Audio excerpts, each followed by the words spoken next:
ভাই আজকে ডনের 5 দিনের রিমান্ড মঞ্জুর হয়েছে, তা নিয়ে আপনি কি বলবেন?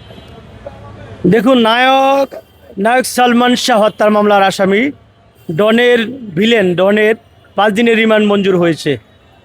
সালমান ভক্তরা খুশি হয়েছে এবং মানুষ চায় অন্তত ন্যায় বিচার নিশ্চিত হোক। সালমান শাহকে কারা হত্যা করেছে এই জিনিসটি বেরিয়ে আসুক। খুব আশ্চর্য যে 30টি বছর পেরিয়ে গেল, অথচ আইন আদালতের একটি বিতর্কিত বিষয় ছিল সালমান শাহ হত্যা নিয়ে। মানুষ উদাহরণ হিসেবে নিয়েছিল, সবার বিচার হয়, কিন্তু সালমান হত্যার বিচার হয় না। আদালত কি অজ্ঞ? আদালত কি এই বিষয়টি, আদালত কি এখানে কি কোনো বিতর্কিত হয়ে যাচ্ছে কি না, এই মানুষ কিন্তু এই বিষয়টি একটা প্রশ্ন ছিল। কিন্তু আমরা দেখলাম যে 30 বছর পরে হলেও একটি সরকার পরিবর্তনের পরে আজকে কিন্তু নতুন সরকার এসে এই সালমান শাহর অপমৃত্যুর মামলাটাকে হত্যা মামলা রুজু করার নির্দেশ দেয়। পরবর্তীতে কিন্তু ডন গ্রেপ্তার হয়ে যায়। ইতিমধ্যে ডনকে রিমান্ডে নেওয়া হয়েছে। আমার মনে হচ্ছে এখন সালমান শাহ হত্যার মূল রহস্য বেরিয়ে আসবে। বড় আশ্চর্যের বিষয়, আমরা সালমান ভক্ত মানুষ। 90 দশকের আপনাদের মনে আছে কিনা, রূপালী পর্দায় ঝড়তল এক নায়কের নাম সালমান। এপার বাংলা ওপার বাংলা এমন কোনো মানুষ নেই যে সালমান শাহর ভক্ত ছিল না কিংবা সালমান শাহর ছবি দেখিনি।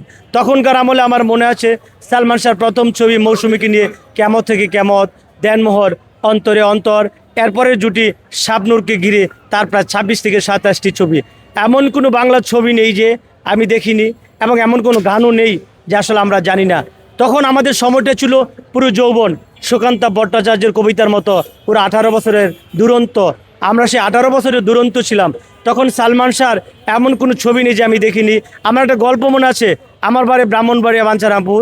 আমি প্রায় 3 ঘন্টা হেঁটে রূপসদি থেকে আমি বাঞ্ছারামপুরে সিনেমা হলে আসছিলাম সিনেমা দেখার জন্য। সালমান শাহর স্বপ্নের ঠিকানা ছবির নাম তখন ও সাথীরে যেও না কখনো দূরে, ও সাথীরে আমি যাব না কখনো দূরে।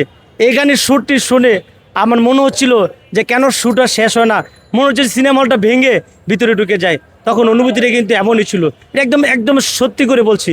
তখন সালমান শাহকে আমরা এমন বাংলাদেশের এমন কোনো মানুষ ছিল না সালমান শাহকে ভালোবাসেনি। এবং সালমান শাহ মৃত্যুর পরে অনেক মানুষই কিন্তু আত্মহত্যা করেছে, অনেক ভক্তরা।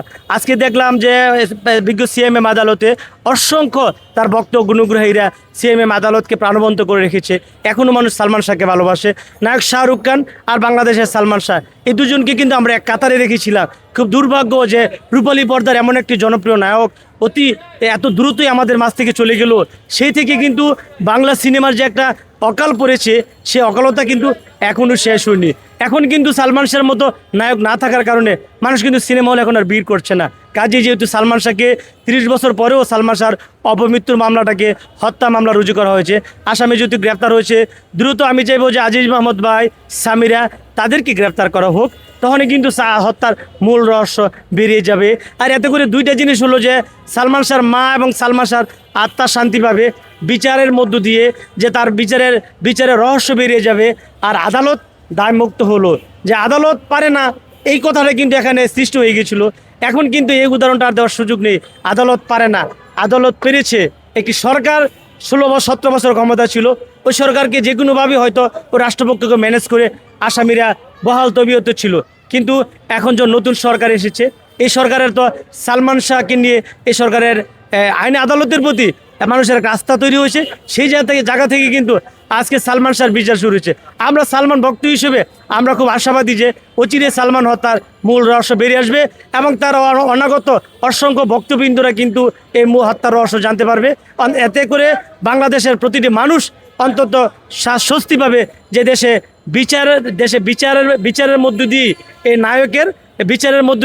নায়কের আত্মা শান্তি পাবে।